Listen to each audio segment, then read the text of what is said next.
Hi everybody, embellishments here, and today I'm sharing this layout that I created by lifting that layout by Carla Dower, taking part in a Scrap Squad challenge 12 days of summer.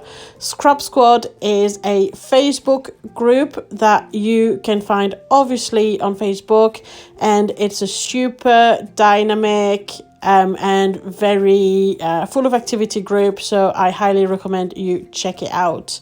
For this layout, I decided to use the Simple Stories America the Beautiful collection. It's full of blue, white and red, just as the American flag. They are celebrating the 4th of July.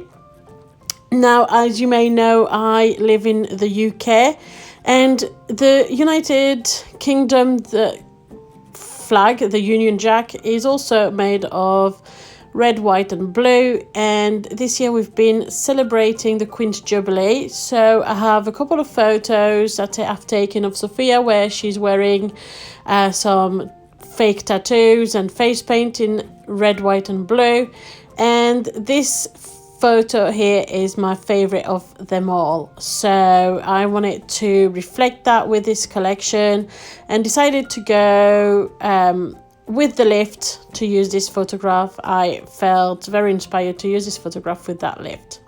So to reproduce the free stripe of pattern paper, I decided to go full page, full blown, and I cut out 3 stripes of 4 inch, so 4 inch by 12 inch, which are then lightly glued in the middle and sewed the edge with my sewing machine. I sometimes ruffle up these edges to create even more textures and volume, but in this instance I felt that I liked the quilt look that gives on there and decided to leave the edges as they were. I also noticed that Carla had used some tags on her layout on the right hand side of her photograph, and I decided to reproduce the same. I sticked quite closely to Carla's design for the rest, apart from her using smaller stripes. But for the rest of the layout I stuck to her design very closely. I cut out the 2 stripes out of some Simple Stories papers again. One side has a wood grain effect and the other side has more of a grid pattern. These papers are from the Color Vibes collection and I highly recommend that you check it out. I will put some links below again in the description section and you can go and check it all out. By the way, I'd love to know, do you usually take part in challenge, or do you have any challenge group that you would like to recommend? Please make sure to leave your answer in a comment below, because I would love to find out a few more challenges. Keep the inspiration flowing. I would love that. Now I am finishing off the tags. I'm putting the little round circle to make the tag look more complete. It's something that again in Carla's design stood out, the little circle, as well as the little bit of twine. So I'm adding some twine, again red, white and blue. It's a twine that I've had for a very long time, but if I can find something similar I will also add it in a description below to try and help you find it if you want to reproduce something similar. I am putting a simple knot, and with every single knot that I do on the twine I always tend to add a very small dollop of glue. It just makes sure that the knot doesn't go anywhere. It's not visible because the glue is usually absorbed by the twine, so you can't really see it, but it really makes sure that the knot doesn't go anywhere once it's in your album, or if you hang your layout on a wall or put it in a frame, it secures it in place. So once all the knots are done, you'll see we're going to play with placement. So one of the things I love about Carla's layout is she is really good with layers and creating volume. It's something that I love to create on my own layout, and I really wanted to stick to her layout as closely as possible in that sense. I think that it's one of her strengths. Her designs are always absolutely stunning, and I wanted to really play with that. So I used my double-sided sticky foam pads to bring the volume behind the tag. So I used 1 layer on the first tag, 2 layers on the second tag. That means that my photograph is going to be on top. It's going to have 3 layers, and then the last embellishment you also will come to later is going to have 4 layers of foam pads.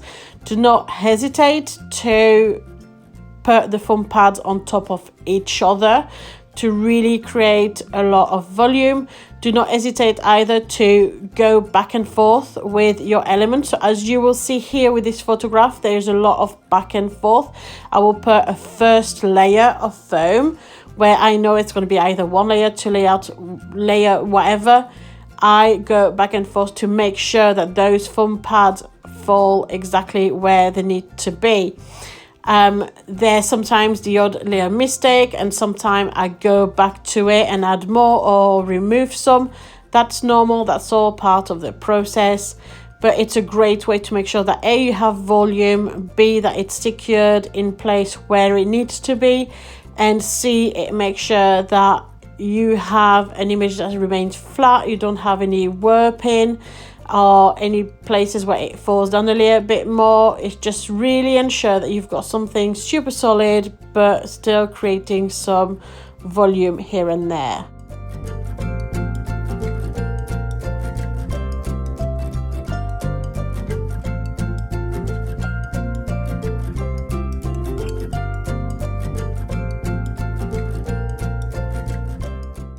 Now that I've added all the sticky foam pad that I needed, I'm placing my photograph where I want it. I make sure that it is perfectly squared with the tag and the rest of the layout. There's a lot of straight line. It is the kind of layout where it's all in the details. If you want to have something that's very straight, you might want to help yourself with a T-shaped ruler. Personally, I don't own one of these. I've been looking for one for a long time and I don't seem to be able to find one when I remember to look for one. But yeah, it's a kind of layout where you really want to make sure you're straight, because anything that's not quite straight is going to be very visible straight away. I am then layering several stickers. I keep looking at Carla's layout off screen. I've got my computer right in front of me where I've got Carla's layout open. Normally when I play with the lift, I tend to look at the layout once and then I put it away and go from what I've got left in my head. It's a great way to create something that's very you without having something completely identical to what you lifted. But in this instance, I wanted to inspire myself very heavily from Carla's techniques. It's something that I've been admiring for a long time. Her style is absolutely stunning. And I just wanted to make sure that I would learn as much as I could from her way of working simply by recreating what she made. So now at this point, I'm adding a few more details. I've got this layer heart that I'm tucking right there. I felt that space was missing something. And I'm just playing around with titles and wording. I like the fact that Carla had a wording on the top left corner as well as one on the bottom right corner. So this is where I'm going. I also decided that the bottom right corner would fit more as a title rather than just a small wording. And this is approximately where I started to feel comfortable enough to switch off the image of the original layout and just myself complete the layout and make it come to life in the way that would reflect my style and reflect me.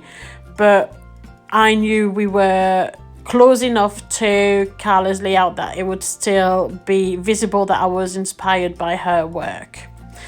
I am looking at little elements, so it was a little bit difficult with this collection because this collection only came with this sticker sheet. There was no ephemeras or any embellishment that went with it, so it was difficult to be limited in the choice. I think that was one of the parts of the challenge, and the other difficulty was the fact that it's very heavily July the 4th focused, whereas I am not talking about something that's happening on July the 4th. It's the Jubilee, so I didn't want to have anything that was too Americana. Yeah, there was the stars in the middle of the rosettes, but I felt it would be okay. It wouldn't be overly American. And I'm hoping that the fact that Sophia's got the Union Jack on her hand would take away from that American look.